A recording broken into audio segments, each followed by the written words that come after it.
अपने भ्रष्टाचार के उजागर होने से अपना आपा खो बैठे। 2014 तक जो आ गए इनको नागरिकता देनी है, और इतनी ही चिंता है तो वो क्यों बांग्लादेशी घुसपैठियों की बात नहीं करते, रोहिंग्यास का विरोध क्यों नहीं करते हैं? क्योंकि वो वोट बैंक की पॉलिटिक्स कर रहे हैं। वो पार्टीशन के बैकग्राउंड को भूल गई है। शायद उनको जो निराश्रित आए थे, जो रेफ्यूजीज आए थे, इनके परिवार के साथ एक चाय पीनी चाहिए। अरबों खरबों रुपए की संपत्ति छोड़कर रेफ्यूजी बनकर यहाँ आए थे, दिल्ली के बाजार में सब्जियों की दुकान लगाई थी। Namaste, Jai Hind. Welcome to another edition of the ANI podcast with Smita Prakash. Today, my guest is the Indian Home Minister Amit Shah, and the podcast is mainly a conversation about the Citizenship Amendment Act, which has recently been notified by the Government of India. The portal is already up for fast tracking of citizenship to undocumented non-Muslim migrants from Pakistan, Bangladesh, and Afghanistan. Like in 2019, when a lot of disinformation was spread about the act, which led to street violence in many parts of India, this time two political parties have begun attacking the Home Ministry and specifically the BJP, saying that this process is discriminatory in essence and will lead to hundreds of thousands of people losing their citizenship. To answer these questions and some others, let's speak to the man often referred to as the right-hand man of Prime Minister Narendra Modi, Amit Shah. Amit भाई, ANI के podcast में आने के लिए धन्यवाद जी। CA के लिए अभी लाने की क्या ज़रूरत थी? सारे जो विपक्ष के नेता हैं सब कह रहे हैं कि ये ठीक चुनाव के पहले नोटिफिकेशन लेके आए हैं। पहली बात तो सीए की ज़रूरत क्या थी और इसकी नोटिफिकेशन चुनाव के 2 या 3 महीने पहले? देखिए, मैं पहले टाइमिंग की बात करता हूँ जी। सारे विपक्षी दल, ओवैसी हो, राहुल गांधी जी हो, या अरविंद केजरीवाल हो, या ममता जी हो, ये झूठ की राजनीति कर रहे हैं। इसलिए टाइमिंग का महत्व नहीं है। भारतीय जनता पार्टी ने 2019 में अपने घोषणा पत्र में कहा है कि हम सीएए लेकर आएंगे और पाकिस्तान, अफगानिस्तान और बांग्लादेश के जो शरणार्थी है उनको नागरिकता देंगे। तो भारतीय जनता पार्टी का एजेंडा बहुत स्पष्ट है और वो एजेंडे के आधार पर हमें बहुमत मिला है। 2019 में ही ये बिल संसद के दोनों सदनों ने पार कर दिया। उसके बाद कोविड के कारण थोड़ा लेट हुआ। अब टाइमिंग का क्या महत्व है? सरकार ने अपनी विल चुने जाने से पहले अभिव्यक्त कर दी है। चुनने के बाद फर्स्ट प्रायोरिटी में पहले ही साल में दोनों सदनों से इस कानून को मान्यता मिल गई है। रूल्स फॉर्मेलिटी है। अब टाइमिंग का या पॉलिटिकल गेन या लॉस का सवाल नहीं है। अब विपक्ष तुष्टीकरण की राजनीति कर कर, एपीसमेंट की पॉलिटिक्स कर कर वोट बैंक को कंसोलिडेट करना चाहता है। मैं उनको विनती करना चाहता हूं कि आप एक्सपोज हो चुके हो, ये मत करिए। पूरे देश की जनता जानती है कि सीएए इस देश का कानून है और ये 4 साल में मैं कम से कम 41 बार बोला हूं कि ये होगा, चुनाव के पहले होगा। अब क्या मतलब है टाइमिंग का सवाल करने का? तो इतने साल तो हुआ नहीं ना, 2019 के बाद अब हुआ है। स्मिता जी, मुझे एक बात बताइए, wheel of legislator, wheel of government bill से प्रकट होता है या रूल से प्रकट होता है? ऑब्वियसली बिल से। रूल व्यवस्था करता है, जो करने में पहले कोविड के कारण और बाकी सारे पॉलिटिकल इश्यूज के कारण लेट हुआ। मगर कब से नागरिकता मिलेगी? तो 2014 के पहले से। वो थंब रूल वहीं का वहीं है। आज क्या फर्क पड़ गया है बताइए? कोई फर्क नहीं पड़ा है। भारतीय जनता पार्टी को के लिए ये पॉलिटिकल गेन का मुद्दा नहीं है। भारतीय जनता पार्टी के लिए, हमारे नेता नरेंद्र मोदी जी के लिए अफगानिस्तान, पाकिस्तान और बांग्लादेश से आए हुए करोड़ों शरणार्थियों को उनका अधिकार देने का मुद्दा है, उनकी वेदना से मुक्ति दिलाने का मुद्दा है और उनकी 3 पीढ़ी को न्याय देने का मुद्दा है, जो कांग्रेस पार्टी ने कभी नहीं दिया। आप कह रहे हैं करोड़ों लोग यहाँ आएंगे, लेकिन ये पॉलिटिकल नहीं है, मतलब आपको कोई पॉलिटिकल फायदा नहीं होगा। लेकिन जो विपक्ष है वो कहती है कि आप एक नया वोट बैंक बना रहे हैं, बीजेपी एक नया वोट बैंक बना रही है अपने लिए। देखिए, विपक्ष को और कोई काम नहीं। उन्होंने तो सर्जिकल स्ट्राइक और एयर स्ट्राइक को भी बताया कि आपका पॉलिटिकल फायदा है, तो क्या हम टेररिज्म पर कदम न उठाए?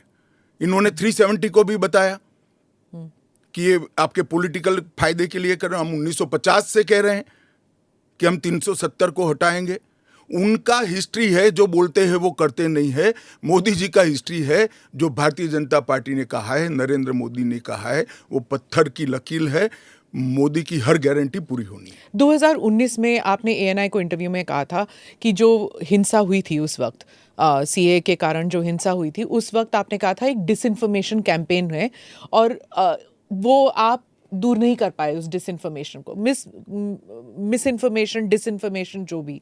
इस बार क्या पार्टी जो है या सरकार जो है उसको अलग कर पाई है? स्मिता जी, दरमियान में मैंने कहा 41 टाइम, 41 बार अलग अलग मंचों से इसके बारे में मैंने डिटेल बात करी है कि इस देश के अल्पसंख्यक माइनॉरिटीज या तो किसी और व्यक्ति को डरने की जरूरत नहीं है, क्योंकि सीए में किसी की नागरिकता लेने का प्रावधान ही नहीं है। सीए सिर्फ और सिर्फ 3 देश, अफगानिस्तान, पाकिस्तान और बांग्लादेश से हिंदू, सिख, बौद्ध, क्रिश्चियन और पारसी, जो जैन और पारसी शरणार्थी आए हैं, इनको उनका अधिकार देने का कानून है, नागरिकता देने का कानून है, जिससे इनके जीवन की वेदनाओं को हम कम कर पाए।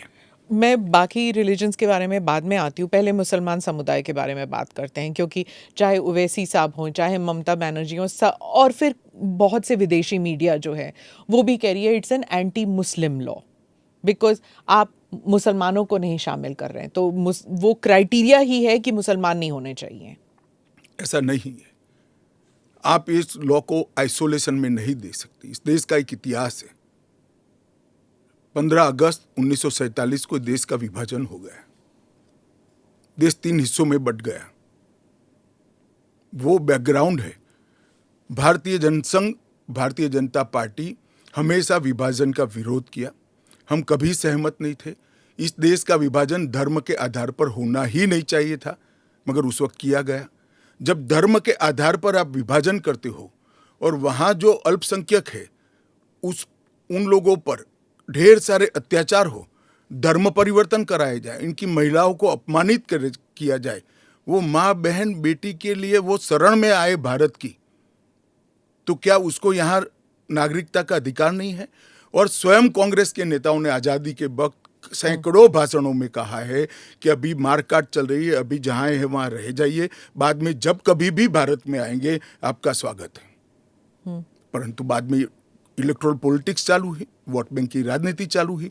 अपीसमेंट के कारण वो वादा कांग्रेस पार्टी ने कभी पूरा नहीं किया, जो आज नरेंद्र मोदी पूरा कर रहे हैं। सर, जो बाकी समुदाय, बाकी जो रिलीजन्स हैं, चाहे हिंदूज हैं, जैन हैं, बुद्ध हैं, सिख हैं, उन सबको तो मैं मानती हूँ, ठीक है, they were religions born in India. नहीं, आंकड़े पर पारसी और अगर आप पारसी और ईसाइयों को ला सकते हैं, उन वो जो रिलीजन्स है, they were not born in India, तो अगर आप पारसी और ईसाइयों को ला सकते हैं तो मुसलमानों को क्यों नहीं?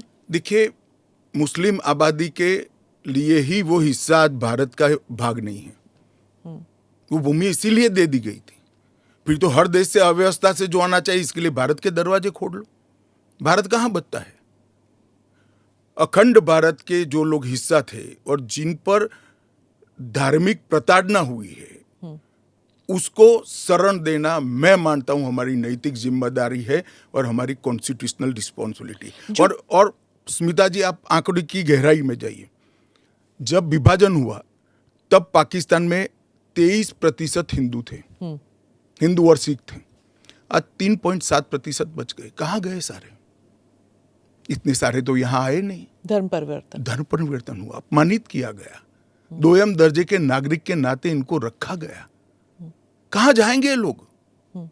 क्या देश इसका विचार नहीं करेगा? देश की पार्लियामेंट इसका विचार नहीं करेगी? देश की पॉलिटिकल पार्टियों ने इनका विचार नहीं करना चाहिए? इसमें अहमदी मैं है, बांग्लादेश भी है। मैं बांग्लादेश की बात करता हूँ जी। 1951 में हिंदुओं का प्रतिशत 22% था। मैं 51 की बात कर रहा हूँ, बांग्लादेश की 51 के आंकड़े ऊपर हमारे पास है। 2011 की जनगणना में वो 10% रह गए। कहाँ गए वो लोग? अफगानिस्तान 1992 के पूर्व, मैं 92 के आंकड़े मेरे पास उपलब्ध, लगभग 2 लाख सिख और हिंदू थे और आज करीब 500 बच गए। क्या इन लोगों को अपनी बिलीफ से जीने का अधिकार नहीं है? वो जब भारत एक था तब हमारे ही थे, हमारे ही भाई है, हमारी ही बहन है, हमारी ही माता है। अगर यही थ्योरी को आप अपना लो तो पार्टीशन के बाद इतने सारे शरणार्थियों को क्यों लिया? उसका भी तर्क नहीं है फिर तो वही मैं पूछूंगी कि आपने कहा कि धर्म के आधार पर दूसरा मुल्क बना, पर वहां पर शिया और अहमदी, बलोच, ये भी तो प्रताड़ित है वहां पर। देखिए, वो प्रताड़ना आंकड़ों के आधार पर इतनी सिद्ध नहीं की जाती और पूरी दुनिया में ये सारा ब्लॉक मुस्लिम ब्लॉक माना जाता है। आप मेरी बात समझ कर चलिए। और सिया, अहमदिया वो तो छोड़िए, मुसलमान को भी अधिकार है यहाँ एप्लीकेशन करने का। हमारे संविधान ने रास्ता खोला है, वो एप्लीकेशन कर रेफ्यूजी के तौर पर ना रेफ्यूजी के तौर पर नहीं, नागरिकता लेने के लिए अप्लाई कर सकते हैं। भारत सरकार इनकी भारत की सुरक्षा और भारत की बाकी सारी चीजों को देखते हुए उसका निर्णय करेगी। अच्छा, तो एक रास्ता काउंसिल या किसी कुछ- के लिए बंद नहीं है। अच्छा। ये स्पेशल एक्ट इसलिए बनाया है कि ये किसी भी वैध डॉक्यूमेंट के बगैर शरण में आए हैं, बॉर्डर क्रॉस कर आ गए हैं। तो अब आपने पोर्टल भी खोल दिया है, उसमें वो सारे डिटेल्स करेंगे। वो पोर्टल सुरक्षित है और अगर किसी के पास दस्तावेज नहीं है तो क्या अब वो ना नागरिक है, ना माइग्रेंट है, ना रेफ्यूजी है, क्या बन जाते हैं? देखिए, मैं आपको बताता हूं, जिनके पास दस्तावेज नहीं है इसका रास्ता हम बाद में ढूंढेंगे, परंतु जिनके पास दस्तावेज है वो मेरे एक रफ अंदाज से 85% से ज्यादा है। और कितनी देर लगेगी, क्योंकि उन्हें एक ओथ भी लेना पड़ेगा। हमने कोई उसमें- समय मर्यादा नहीं रखी है। अच्छा, आराम से सब लोग एप्लीकेशन करें। मैं सबको अपील करता हूं, आप आराम से करिए। ये एप्लीकेशन देश की सभी भाषाओं में है। आपकी भाषा में आप डाउनलोड कर सकते हो, एप्लीकेशन कर सकते हो और आपकी समय की अनुकूलता से भारत सरकार आपको इंटरव्यू के लिए बुलाएगी और डॉक्यूमेंट की ऑडिट के लिए बुलाएगी। और वो फेस टू फेस इंटरव्यू होगा या फिर या फेस टू फेस होगा? Face to face? Original document लेकर आना पड़ेगा। और अगर वो सेकंड जनरेशन रेफ्यूजीज है, मतलब अगर उनके बच्चे हो गए हिंदुस्तान में, 15 अगस्त 1947 से लेकर 31 दिसंबर 2014 तक जो भी आए हैं वो और उनके बच्चों का भारत में स्वागत है। ठीक। मैं आपके आलोचक के जो कमेंट्स हैं उनको पढ़ती हूँ और आप बताइए। जो दिल्ली के चीफ मिनिस्टर हैं वो कहते हैं, वो सवाल उठा रहे हैं। उन्होंने कहा कि ये जो अंधाधुंध लोग आएंगे, बीजेपी उन्हें नागरिकता देगी, उससे थेफ्ट, रॉबरीज, रेप बढ़ जाएगा। दिल्ली के मुख्यमंत्री अपने भ्रष्टाचार के उजागर होने से अपना आपा खो बैठे हैं। उनको मालूम नहीं है कि ये सारे लोग आ चुके हैं, आज भारत में ही रह रहे हैं। सिर्फ इनको अधिकार नहीं मिला है, वो अधिकार देने की बात है। 2014 तक जो आ गए इनको नागरिकता देनी है। और इतनी ही चिंता है तो वो क्यों बांग्लादेशी घुसपैठियों की बात नहीं करते हैं? रोहिंग्यास का विरोध क्यों नहीं करते हैं? क्योंकि वो वोट बैंक की पॉलिटिक्स कर रहे हैं। दिल्ली के चुनाव उनके लिए लोहे के चने चबाने जैसे हैं, इसलिए वोट बैंक की पॉलिटिक्स कर रहे हैं। नौकरी का कहां सवाल है? वो ऑलरेडी यहां है। और बांग्लादेशी नौकरी का अधिकार नहीं मार रहे हैं क्या? रोहिंग्यास नहीं मार रहे हैं? इनके लिए तो आप कभी नहीं बोले भाई। सिर्फ जो हिंदू शरणार्थी आए हैं, जो बौद्ध शरणार्थी आए, जो जैन, पारसी और क्रिश्चियन शरणार्थी, इसी का विरोध कर रहे हैं। वो यही कह रहे हैं कि आप अपने नागरिकों को नौकरी नहीं दे पा रहे हैं और इनको आप स्मिता जी वो पार्टीशन के बैकग्राउंड को भूल गई हैं। शायद उनको जो निराश्रित आए थे, जो रेफ्यूजीज आए थे, इनके परिवार के साथ एक चाय पीनी चाहिए। अरबों खरबों रुपए की संपत्ति छोड़कर रेफ्यूजी बनकर यहां आए थे, दिल्ली के बाजार में सब्जियों की दुकान लगाई थी। मोदी जी ने विभाजन की विभीषिका का दिन मनाकर उसको हिस्ट्री का हिस्सा बनाया है। इन लोगों के मन में संवेदना नहीं है, वो समझते नहीं है वहां धर्म के आधार पर इनके परिवार की महिलाओं का गौरव छीना जाए, अपमानित किया जाए, क्या करेंगे वो? इनकी वेदना हम भी नहीं सुनेंगे।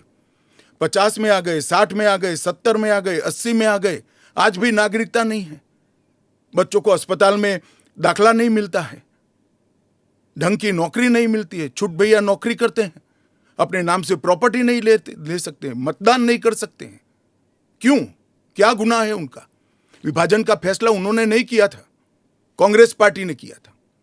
और उस वक्त सब ने कहा था कि जो आएंगे उसको हम नागरिकता देंगे। अब अपने वादे से मुकर जाना, मैं मानता हूं कि हमें तो कम से कम मंजूर नहीं है। इनकी संवेदनाओं को भारतीय जनता पार्टी भी महसूस करती है, इस देश के प्रधानमंत्री भी महसूस करते हैं, और हम मानते हैं कि इनकी ये 75 साल की वेदनाओं का अंत कभी न कभी आना चाहिए, और ये चुनाव के पहले आ जाए वो ठीक है। ममता बनर्जी पे आती हूँ।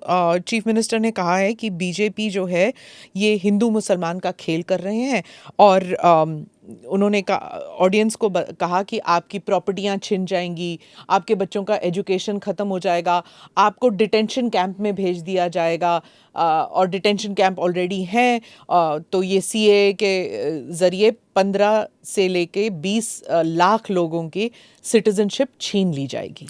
देखिए, मैं ममता जी को करबद्ध निवेदन आपके इस कार्यक्रम के माध्यम से करना चाहता हूं। पॉलिटिक्स करने के हजारों मंच है, प्लीज बांग्लादेश से आए हुए बंगाली हिंदुओं का हित मत करिए। आप खुद बंगाली हैं। बांग्लादेश से जो बंगाली हिंदू आए हैं, इनको नागरिकता देने के लिए ये कानून है। ममता जी को मैं खुली चुनौती देता हूं, इस कानून की धारा में से किसी की नागरिकता छीनने की एक धारा वो बता दे सार्वजनिक रूप से। वो खौफ पैदा कर रही है, हिंदू और मुसलमानों के बीच में विखवाद कराना चाहती है, अपनी वोट बैंक का कंसोलिडेशन करना चाहती है। ममता जी, इसको मत रोकिए, करने जैसा काम है घुसपैठ रोकिए। नहीं रोक रही है वो नहीं कर रही, आप हमें कोऑपरेट नहीं कर रही। आसाम में कंप्लीट घुसपैठ रोक गया क्योंकि वहां भारतीय जनता पार्टी का शासन है। किस तादाद तक घुसपैठ हुआ है और कब से हो रहा है? देखिए, इसके अधिकृत आंकड़े जब तक राज्य सरकार कोऑपरेट न करे ढूंढना बहुत दिक्कत होती है, क्योंकि कलेक्टर के हाथ में पूरा मशीनरी। और डिटेंशन कैंप की बात, मगर वो दिन दूर नहीं है जी, वो दिन दूर नहीं है कि वहां पर भी भारतीय जनता पार्टी की सरकार आएगी और हम इसको कड़ाई से रोकेंगे। इसीलिए तो आपको चाणक्य कहते हैं पॉलिटिक्स। नहीं, मैं मानता हूं कि अगर इसी प्रकार की पॉलिटिक्स आप करेंगे, इतने महत्वपूर्ण राष्ट्रीय सुरक्षा के मुद्दे के साथ एपीसमेंट की पॉलिटिक्स कर घुसपैठ होने देंगे, जो शरणार्थी आए हैं उनको नागरिकता देने का विरोध करेंगे, तो जनता आपके साथ नहीं रहेगी। ममता जी को शरणार्थी और घुसपैठिए दो शब्द के बीच का अंतर ही मालूम नहीं है या जान के नहीं कर रही? अब मैं तो जो बोलती है वो सच मानता हूं, इसलिए कह रहा हूं मालूम नहीं है। डिटेंशन कैंप के बारे में बताइए, इसके बारे में बहुत गलतफहमी आ रही है। ऐसा है, आप स्मिता जी इतनी जागरूक पत्रकार है, देश की जानी मानी पत्रकार है, आप भी स्वयं एक बार सीएए को पढ़ लेती, इसके रूल्स को पढ़ लेती, तो मालूम पड़ता इसमें डिटेंशन कोई कैंप की प्रोविजन ही नहीं। जो इलीगल माइग्रेंट्स हैं, अगर उनके पास कोई दस्तावेज नहीं है, उन्हें वापस अपने देश भेजने से पहले उन्हें डिटेंशन कैंप में रखा जाता है। ये आपने डिटेंशन एरिया में, जेल में नहीं डाल सकते, ये आपने 2019 में मुझे समझाया था एक इंटरव्यू में। सीएए में डिटेंशन कैंप नहीं है, इसी को लेकर मैं सवाल पूछ रही हूँ कि अगर सीएए के तहत वो लोग नहीं आते तो वो कहाँ जाएंगे, क्या होगा उनका? नहीं, उनकी व्यवस्था होगी ना। 100 लोगों का प्रॉब्लम है तो उसमें से 85 का तो अभी क्लियर हो रहा है, बाकी का आगे सोचेंगे। तो कितने लोग होंगे आपके हिसाब से? लाखों में, करोड़ों में, हजारों में, कितने लोग हैं? देखिए, ढेर सारे लोग हैं, इसकी कोई गिनती नहीं है। वो जब एप्लीकेशन आएगी और बहुत सारे लोग, ये जो मिस कैंपेन चल रहा है, अपप्रचार चल रहा है, इसके कारण शायद एप्लीकेशन करते हुए भी डरेंगे। मैं सबको आश्वस्त करना चाहता हूं, आप यहाँ पर अप्लाई कर दीजिए। नरेंद्र मोदी गवर्नमेंट पर भरोसा रखिए। आपको रिट्रोस्पेक्टिव इफेक्ट से सिटीजनशिप दी जाएगी। आपका अवैध तरीके से भारत में आना, इस शरणार्थी के रूप में आपको स्वीकृति ये कानून दे रहा है। इसका कोई क्रिमिनल केस आप पर होगा नहीं और आपकी भारत में की हुई सारी एक्टिविटी को भी वैधता प्रदान की जाएगी। तो किसी को डरने की जरूरत नहीं है। उनके पास एक्स्ट्रा राइट्स होंगे या इक्वल राइट्स होंगे या कम राइट्स होंगे? इक्वल राइट होंगे। वो भारत के नागरिक माने जाएंगे। मेरा और आपके जितना ही अधिकार उनका होगा। एक और बात थी, वो एक तो गलतफहमी, अप्रचार कहिए या जो भी है, या कंफ्यूजन ही कहिए कि असम में CAA लागू होगा या नहीं होगा, और NRC और CAA ये इनका क्रॉसिंग है कि नहीं, इंटर देखिए, असम में जो NRC की ऑर्डर हुए वो सुप्रीम कोर्ट ऑफ इंडिया की, इसका CAA से कोई लेन देन नहीं है। आसाम नहीं, देश के हर हिस्से में CAA लागू होगा। सिर्फ नॉर्थ ईस्ट के राज्य जहां पर 2 प्रकार के विशेषाधिकार उनको दिए गए हैं, वो विशेषाधिकार के तहत जो राज्य आते हैं उनको ही CAA नहीं होगा। एक इनर लाइन परमिट का प्रोविजन है और संविधान की 6ठी अनुसूची में शामिल जनजातीय क्षेत्र है। हाँ, वो जो 6th शेड्यूल में वो असम के कुछ, जम्मू कश्मीर के कुछ इलाके, राजस्थान के कुछ इलाके, हिमाचल के कुछ इलाके आते हैं उसमें, वहाँ नहीं लागू होगा, बाकी सब जगह लागू हो जाएगा। पर लोग नहीं जानते ना, क्योंकि कुछ साल वो यहाँ हैं, कुछ साल, और जो ट्राइबल इलाके हैं उनका जो कॉम्पोजिशन है वो बदलेगा नहीं CAA की वजह से? जरा भी नहीं बदलेगा। ट्राइबल कॉम्पोजिशन और उनके अधिकार को हम जरा भी डाइल्यूट नहीं कर रहे हैं। हमने एक्ट में ही प्रोविजन कर दिया है कि जहां पर भी इनर लाइन परमिट है और जहां संविधान की 6ठी सूची में जो क्षेत्र शामिल किए गए हैं, इन पर वहां पर CAA नहीं लागू होगा और वहां के एड्रेस वाला एप्लीकेशन भी ऐप में अपलोड ही नहीं होता है। तो लागू होने का सवाल ही नहीं आता है। और एक्ट में ही प्रोविजन है, मगर हमने एप्लीकेशन में भी वो एरिया को एक्सक्लूड कर दिया है। कोई अप्लाई करेगा भी वो वहां से तो नहीं, ऐप ही नहीं खुलेगा। पर वो कहीं और जाके अप्लाई कर सकता है ना? तो वो भारत के नागरिक तो बन ही सकते हैं। हाँ, अच्छा, ओके। वो संविधान की 6ठी अनुसूची में सुरक्षित क्षेत्रों के नागरिक नहीं बन सकते। इनर लाइन परमिट से सुरक्षित क्षेत्रों के नागरिक नहीं बन सकते। वो भारत के नागरिक बन ही सकते हैं। आपने कहा हर जगह लागू होगा। केरल, तमिलनाडु, पश्चिम बंगाल, इन तीनों राज्यों ने कहा है कि हम यहाँ पर लागू नहीं होने देंगे। क्या उनके पास ये अधिकार है कि वो लागू नहीं करने देंगे? वो भी समझ रहे हैं कि उनको अधिकार नहीं है। हमारे संविधान के अनुच्छेद 11 में संसद ने नागरिकता के बारे में कानून बनाने का अधिकार केवल और केवल भारत की संसद को दिया गया है। एक केंद्र का विषय है, केंद्र और राज्यों का साझा विषय नहीं है। तो नागरिकता के बारे में कानून और कानून का इम्प्लीमेंटेशन, वो दोनों हमारे संविधान की 246/1 अनुच्छेद के माध्यम से इसको शेड्यूल 7 में डाला गया है, जो केंद्र की, इसकी तमाम शक्तियां केंद्र को दी गई है। पर जैसे वेरिफिकेशन वगैरह है, पूरा जो ग्राउंड पे तो चेकिंग होगी ना, वो सब तो स्टेट गवर्नमेंट ही करेंगे। क्या वेरीफाई करना है? सिर्फ पोर्टल के थ्रू? वो तो इंटरव्यू में लेकर आएंगे कि मैं बांग्लादेश से आया हूँ, देखिए मेरा पुराना डॉक्यूमेंट है। और वो राज्य में नहीं होगा इंटरव्यू राज्य में भी हो सकता है, भारत सरकार करेगी। तो कोऑपरेशन की जरूरत नहीं है, क्योंकि ये करना ही होगा। मैं मानता हूं चुनाव के बाद सब कोऑपरेट करेंगे।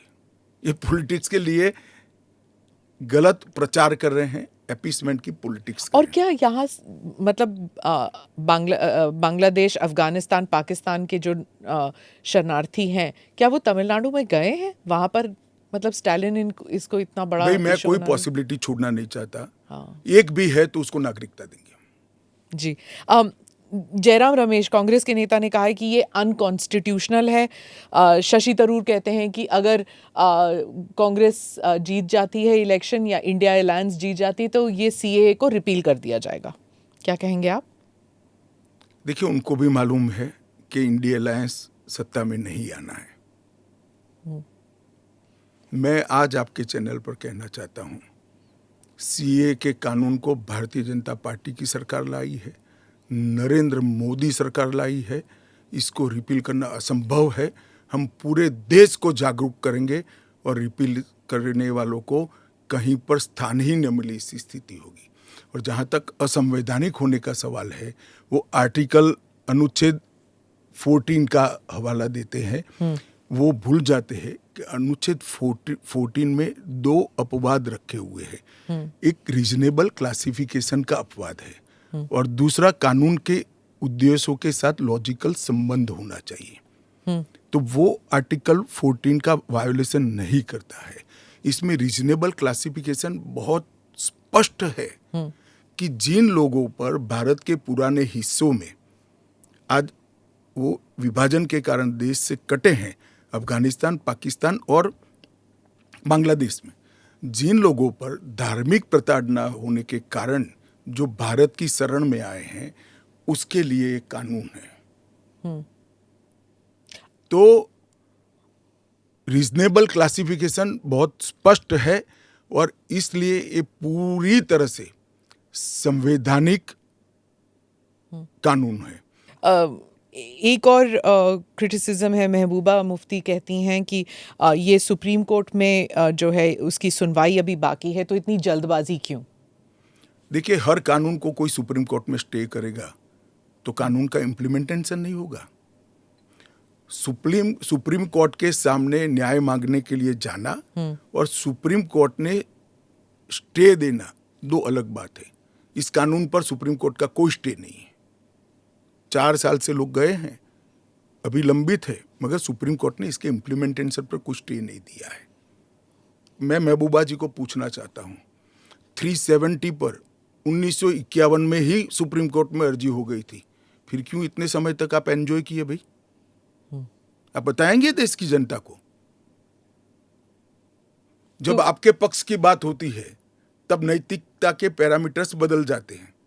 ऐसे नहीं होता है। देश का एक संविधान है, परंपराएं हैं, अदालतों की परिपाटी है, इसके हिसाब से देश चलता है। वो संविधान के बारे में बात करें तो यूबीटी जो ग्रुप है शिवसेना की, वो कहते हैं कि आपकी विफलताओं को छुपाने के लिए मेरा उद्धव जी से रिक्वेस्ट है कि कानून चाहिए या न चाहिए वो स्पष्ट करो पहले। क्या उद्धव जी बोल सकते हैं कि कानून नहीं आना चाहिए? मैं आज उनका आह्वान करता हूं, देश की जनता के सामने, महाराष्ट्र की जनता के सामने स्पष्ट करें कि सीए नहीं होना चाहिए। हिंदू शरणार्थियों को, बौद्ध शरणार्थियों को, जैन, बौद्ध और क्रिश्चियन शरणार्थियों को नागरिकता नहीं मिलनी चाहिए। एक बार उद्धव जी स्पष्ट करे जरा। आपका इशारा बाल आई वॉश आप कर रहे हो, टाइमिंग का सवाल, तत्व का क्यों चर्चा नहीं करते हो? आपका इशारा बाल ठाकरे की तरफ। नहीं, मेरा तो उनकी ओर है। बाल ठाकरे साहब तो अब रहे नहीं, वो स्पष्ट करे। क्योंकि वो पहले बोलते थे जो नहीं, पार्लियामेंट में भी बोले हैं। अब उनको अल्पसंख्यकों के वोट चाहिए, एपीसमेंट की पॉलिटिक्स इसलिए आज उद्धव ठाकरे कर रहे हैं, हम नहीं कर रहे। हमारा डे 1 से स्पष्ट स्टैंड है कि भारत के कटे हुए हिस्से से जो शरणार्थी आए हैं, ये 3 देशों से धार्मिक प्रताड़ना के कारण आए हैं। वहां के जो अल्पसंख्यक आए हैं, उनको इस देश को नागरिकता देनी चाहिए। ओवैसी साहब पे आ जाती हूँ, जो आपके हमेशा ही स्पीक्स अगेंस्ट यू, तो उनके बारे में वो खुलकर ही कह रहे हैं कि ये एंटी मुस्लिम है। क्या तर्क है आपका? एंटी मुस्लिम कैसे है? कि आप सिर्फ मुसलमानों को उसको आपने क्राइटेरिया बना दिया, ये मैं वो कह रहे हैं। क्राइटेरिया ये बना है कि जिस पर धार्मिक प्रताड़ना होती है इसको देंगे, और अगर वो मुसलमान, और भारत के पुराने हिस्से से मुसलमानों पर इसलिए धार्मिक प्रताड़ना नहीं हो सकती कि तीनों देश घोषित इस्लामी स्टेट है।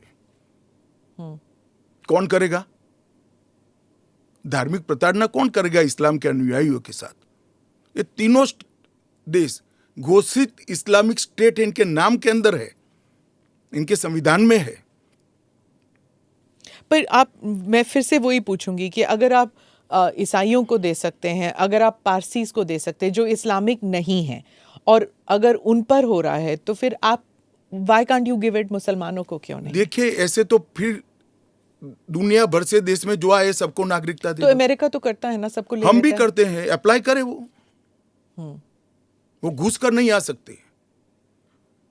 उनको ऑफिशियल एयरपोर्ट से, ऑफिशियल पोर्ट से, ऑफिशियल लैंड पोर्ट से आने की परमिशन ही नहीं है, इसलिए बेचारे घुस कर आते हैं, शरण में आते हैं।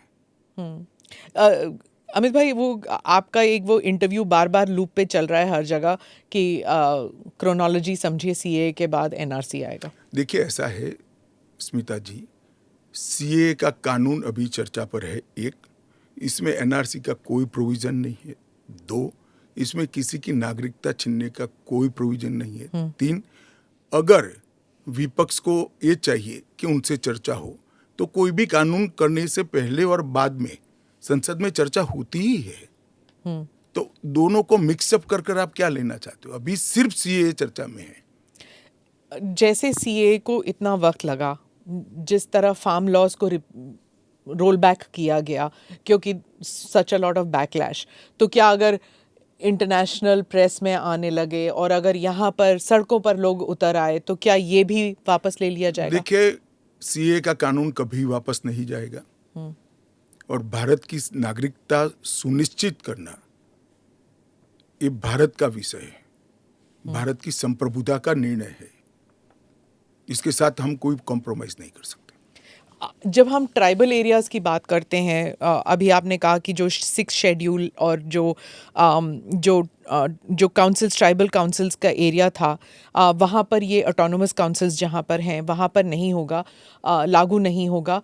इन एरियाज़ में जो है डेवलपमेंट होता नहीं है क्योंकि इतने सारे लेवल्स ऑफ गवर्नेंस होते हैं वहाँ पर। आप 2 दशक पहले की बात कर रही हैं। हाँ, आज वहाँ जाकर आइए, मोदी जी ने पूरे नॉर्थ ईस्ट में एयरपोर्ट वगैरह, हाँ, एयरपोर्ट बना दिए, रेल पहुंचने को आ गई, रोड बना दिए, हर घर में बिजली पहुंच गई, शौचालय पहुंच गया, हर घर में स्वास्थ्य की सुविधाएं पहुंच गई, गैस का सिलेंडर पहुंच गया, शिक्षा की भी उच्चतम शिक्षा संस्थान आज नॉर्थ ईस्ट में एस्टैब्लिश हुए हैं।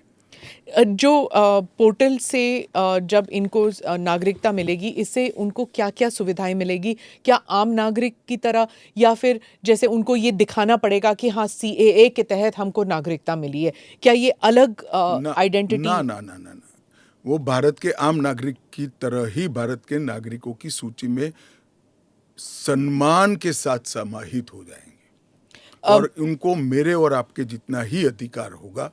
वो चुनाव भी लड़ सकते हैं, एमएलए भी बन सकते हैं, एमपी भी बन सकते हैं, मुख्यमंत्री या केंद्र सरकार के मंत्री भी बन सकते हैं। राहुल गांधी जो न्याय यात्रा में बार बार सीए भी उठा रहे हैं और बाकी विषयों पर भी सरकार पर आरोप लगाते हैं कि अपनी विफलताओं को छुपाने के लिए कभी सीए लागू कर रहे हैं। मेरा तो आपसे कभी रिक्वेस्ट है जी, कांग्रेस में आपकी अच्छी खासी पहुंच है, इस विषय पर राहुल जी से एक बार चर्चा कर डिटेल पूछ लो जरा। वो चर्चा नहीं कर रहे ना, वो मीडिया को वहां पर कह रहे हैं कि मीडिया जो है वो चर्चा नहीं करना चाहती क्योंकि वो हमारे हाथ बंधे हुए हैं, हमारा मुंह बंद है। नहीं, मगर इस कमरे में बैठकर आपको इंटरव्यू करे सीए पर और समझाए, जो वो बोल रहे हैं वो इतना समझा दे जनता को।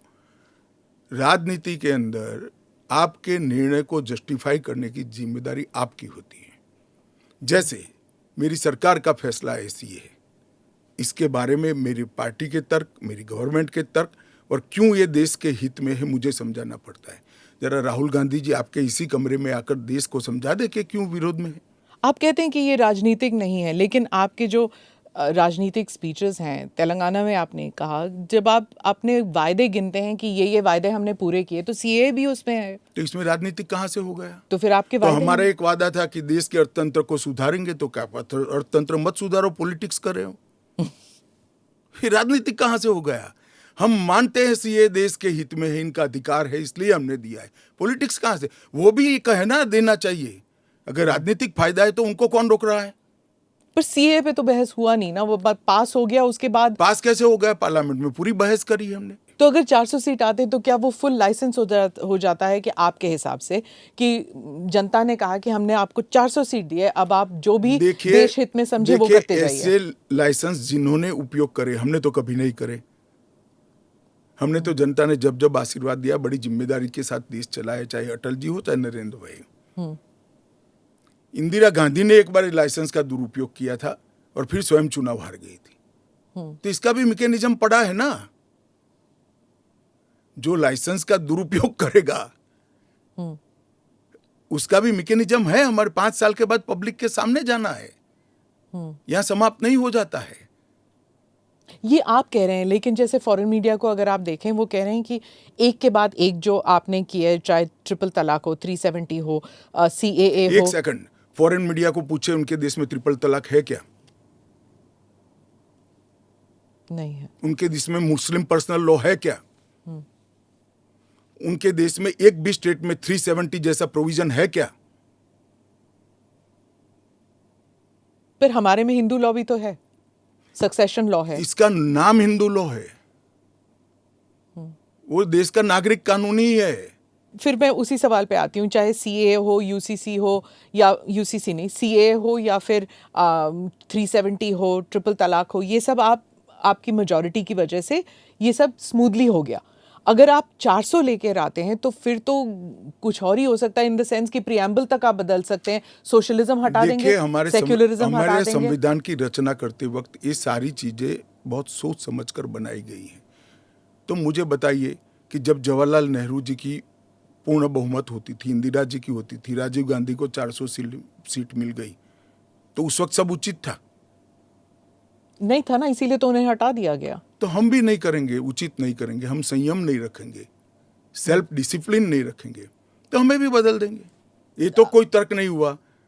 देखिए, नरेंद्र मोदी के पास, इस देश के प्रधानमंत्री के पास 10 साल का ए ग्रेड पास्ट रिकॉर्ड है और 25 साल का प्लानिंग है। 25 और साल 25 साल का प्लानिंग उन्होंने बनाया है कि 15 अगस्त 2047 को भारत पूर्ण विकसित भारत होगा। और उन्होंने पहली बार सरकार की मदद से नहीं, देश के 130 करोड़ लोगों को आह्वान लेकर संकल्प करा है कि सभी लोग जुटे, और ये 25 साल भारत को महान बनाने के 25 साल है। और मुझे बड़ा गर्व है कि मेरे नेता के आह्वान पर पूरा देश आज इस संकल्प से संकल्पित होकर अमृत काल के लिए तैयार होकर खड़ा है। इसके साथ साथ इस देश में गुड गवर्नेंस, इस देश के अर्थतंत्र को दुनिया के प्रमुख अर्थतंत्रों में शुमार करना, दुनिया भर के टेक्नोलॉजी और R&D के लिए एक प्लेटफॉर्म बनाना, भारत को मैन्युफैक्चरिंग का हब बनाना, भारत को हर क्षेत्र में आत्मनिर्भर बनाना, इस देश की शिक्षा व्यवस्था को दुनिया के साथ और दुनिया से आगे ले जाने का प्रयास करना, ये सारी चीजें हमने करी है और ये भी हमारा एजेंडा है। मगर आप जब हमारे भाषण में से कुछ चुन लेती हो तो यही मुद्दे चुनती हो। अगर आप चुनाव जीतते हैं, अगले 5 साल में एजेंडा क्या होगा? चलिए, एजेंडा हमारा घोषणा पत्र आएगा, इसमें आ जाएगा। आपका बहुत बहुत